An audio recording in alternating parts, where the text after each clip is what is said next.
Capítulo 5. Ley de conservación. Instinto de conservación. 702. ¿El instinto de conservación es una ley natural? Sin duda, ha sido dada a todos los seres vivientes, cualquiera sea su grado de inteligencia. En los unos es puramente maquinal y en los otros racional. 703. ¿Con qué objeto ha dado Dios a todos los seres vivientes el instinto de conservación?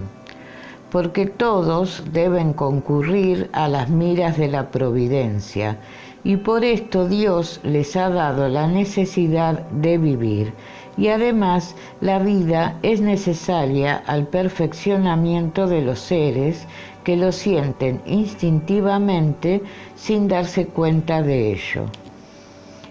Medios de conservación. 704.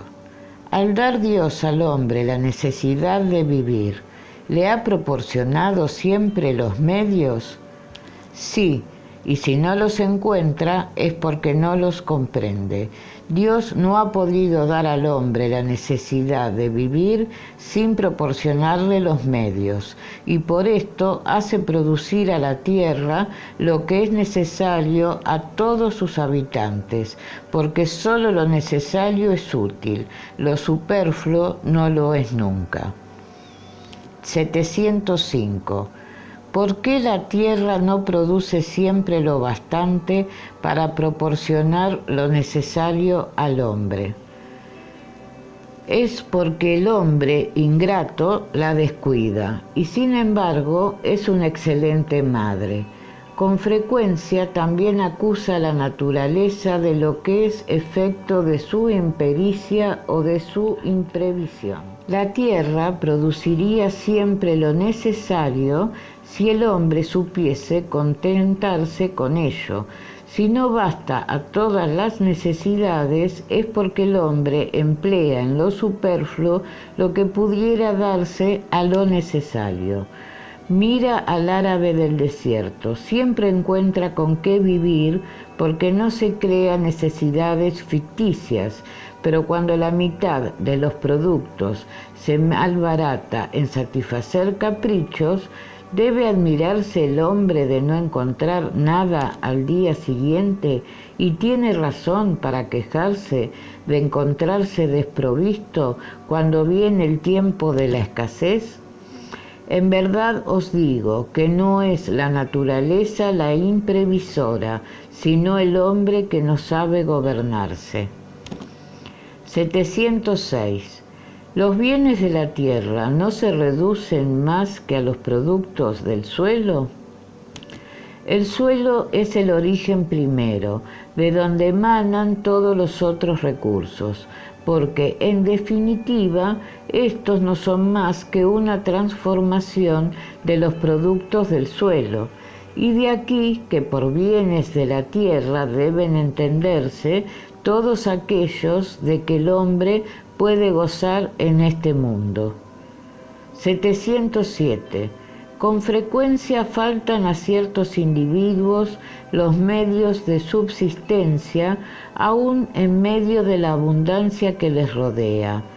¿De quién deben quejarse? Del egoísmo de los hombres, que no siempre hacen lo que deben, y luego, y lo más frecuentemente, de ellos mismos. Buscad y encontraréis. Estas palabras no quieren decir que basta mirar al suelo para encontrar lo que se desea, sino que se ha de buscar con ardor y perseverancia, y no con molicie, sin desanimarse ante los obstáculos que por mucha frecuencia no son más que medios de poner a prueba vuestra constancia, paciencia y firmeza.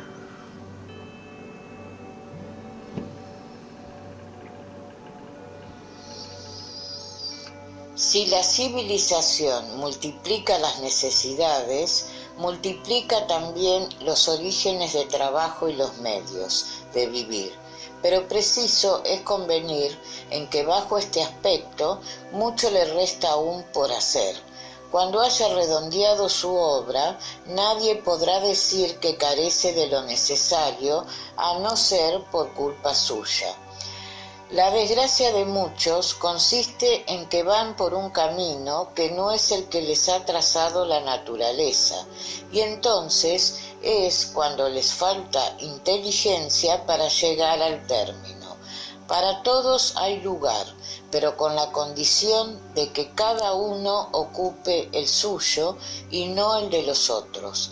La naturaleza no puede ser responsable de los vicios de la organización social y de las consecuencias de la ambición y del amor propio. Preciso es, sin embargo, ser ciego para no conocer el progreso realizado bajo este aspecto en los pueblos más adelantados. Gracias a los laudables esfuerzos que la filantropía y las ciencias reunidas no cesan de hacer para el mejoramiento del estado material de los hombres, y a pesar del acrecentamiento incesante de las poblaciones, es atenuada la insuficiencia de la producción, en gran parte por lo menos, y los años más calamitosos no tienen comparación con los de otros tiempos. La higiene pública es elemento tan esencial de la fuerza y de la salud, desconocido de nuestros padres, es objeto de una solicitud esclarecida. El infortunio y el sufrimiento encuentran asilos, y en todas partes se beneficia la ciencia para el acrecentamiento del bienestar. ¿Quiere esto decir que se haya llegado a la perfección? Oh, ciertamente que no, pero lo que se hace da la medida de lo que puede hacerse con perseverancia, si el hombre es bastante prudente para buscar su dicha en las cosas positivas y graves, y no en utopías que le retrasen en vez de adelantarle. 708. No hay posiciones en que los medios de subsistencia no dependen en modo alguno de la voluntad del hombre, y la privación de lo más indispensablemente necesario es consecuencia de la fuerza de las cosas. Es una prueba con frecuencia cruel que debe sufrir y a la cual sabía que estaría expuesto, y su mérito consiste en someterse a la voluntad de Dios, si su inteligencia no le ofrece medio alguno de salir del apuro.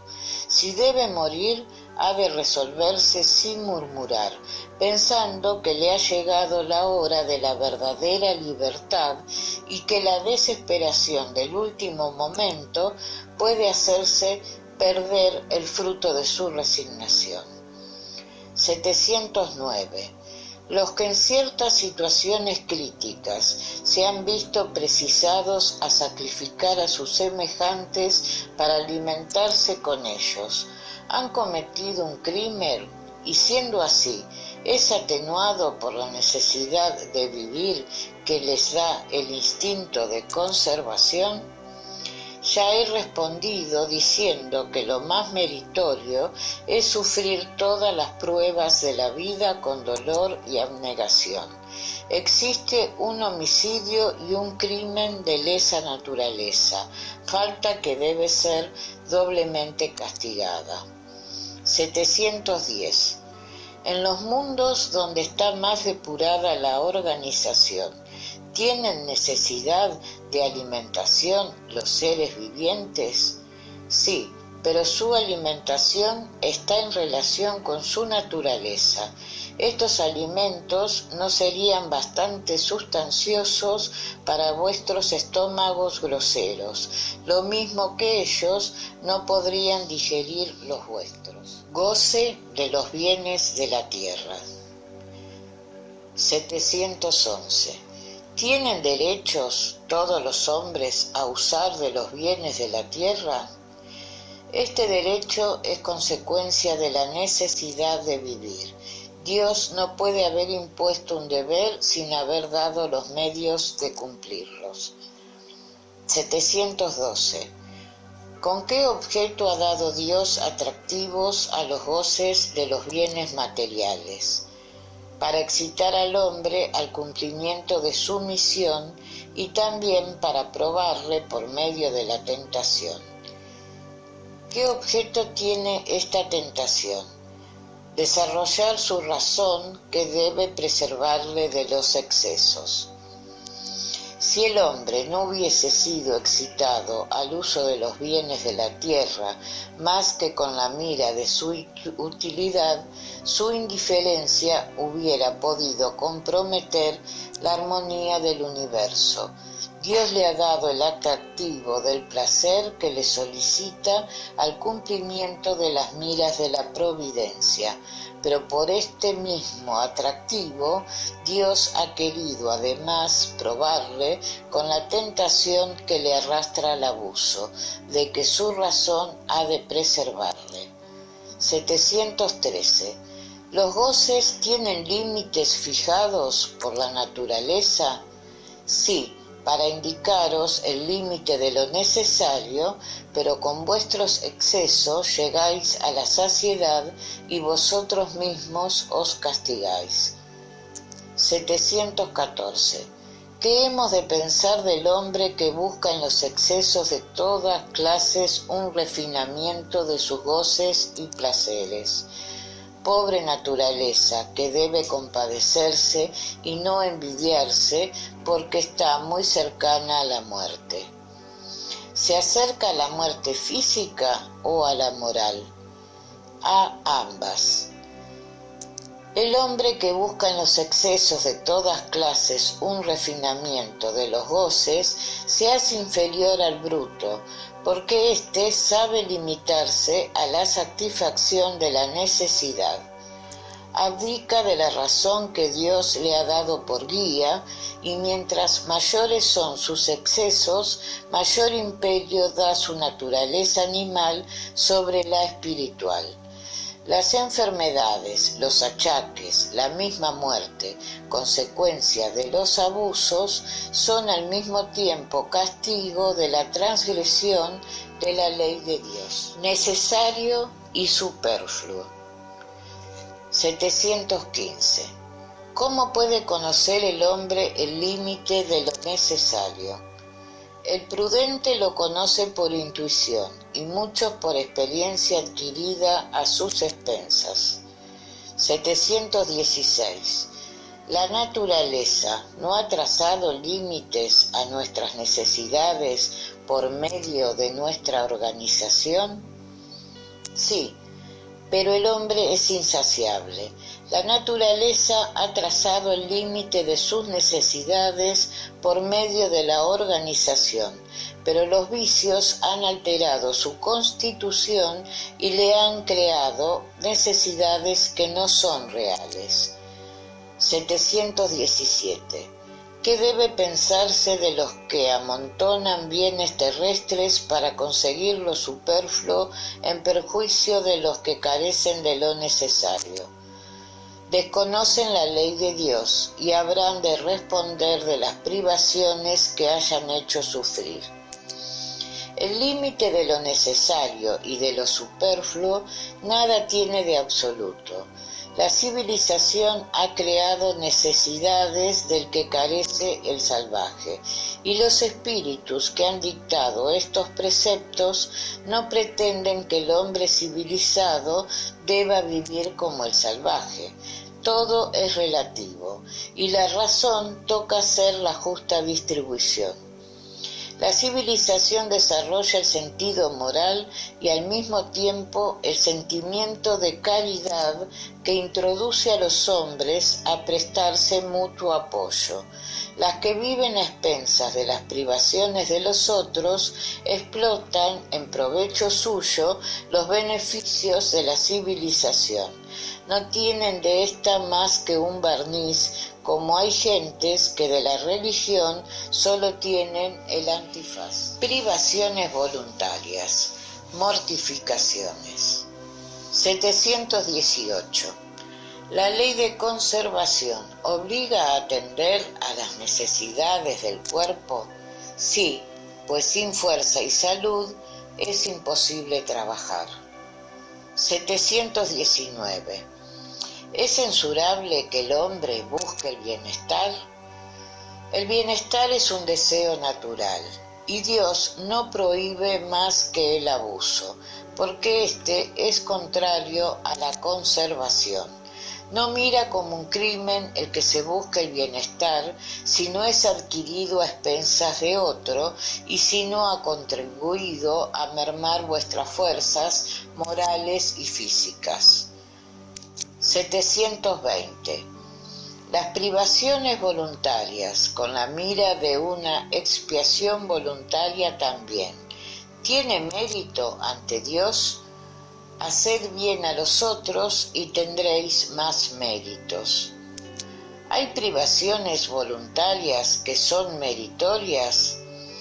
Sí, la privación de los goces inútiles, porque desprende al hombre de la materia y eleva su alma. Lo meritorio es resistir a la tentación que solicita a los excesos o al goce de las cosas inútiles, disminuir lo necesario para dar a los que no tienen bastante. Si la privación no es más que un vano simulacro, es una irrisión. 721. La vida de mortificaciones ascéticas ha sido practicada desde muy antiguo y en diferentes pueblos. ¿Es meritoria bajo algún aspecto? Preguntad a quien aprovecha y tendréis la contestación. Si no aprovecha más que al que la practica y le impide hacer el bien, es egoísmo, cualquiera que sea su pretexto. La verdadera mortificación, según la caridad cristiana, consiste en privarse y en trabajar por los otros. 722. ¿Está fundada en la razón la abstención de ciertos alimentos prescrita en diversos pueblos? Todo aquello de que pueda alimentarse el hombre sin perjuicio de su salud está permitido, pero los legisladores han podido prohibir ciertos alimentos con un fin útil y para dar más crédito a sus leyes las han presentado como emanadas de Dios. 723. ¿La alimentación animal es contraria en el hombre a la ley natural? En vuestra constitución física la carne alimenta a la carne, pues de otro modo el hombre se deterioraría. La ley de conservación constituye al hombre en el deber de mantener sus fuerzas y su salud para realizar la ley del trabajo. Debe, pues, alimentarse según lo exija su organización. 724. ¿Es meritoria la abstención de la alimentación animal o de otra clase por vía de expiación?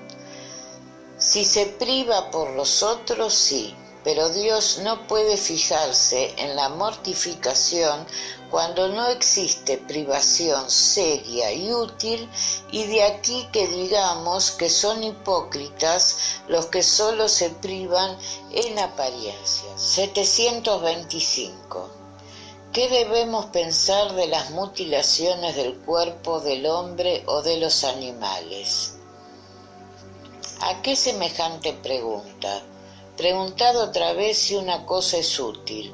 Lo inútil no puede ser agradable a Dios, y lo nocivo le es siempre desagradable, porque sabedlo, Dios es sensible únicamente a los sentimientos que hacia Él elevan las almas. Practicando su ley y no violándola, podréis sacudir vuestra materia terrestre. 726. Si los sufrimientos de este mundo nos elevan según el modo como se soportan, nos elevamos por los que voluntariamente nos creamos. Los únicos sufrimientos que elevan son los naturales, porque proceden de Dios. Los sufrimientos voluntarios para nada sirven cuando ningún bien reportan a los otros. ¿Crees tú que los que acortan su vida con rigores sobrehumanos, como los bonzos, los faquires y ciertos fanáticos de muchas sectas, adelantan en su camino?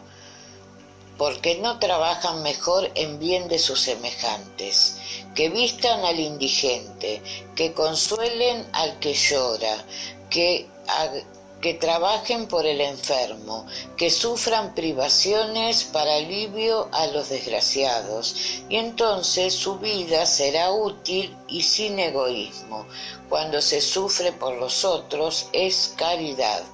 Estos son los preceptos de Cristo. 727. Si no se deben crear sufrimientos voluntarios que no tienen utilidad alguna para los otros, se debe procurar preservarse de los que prevén o amenazan. El instinto de conservación ha sido dado a todos los seres contra los peligros y sufrimientos. Castigad vuestro espíritu y no vuestro cuerpo.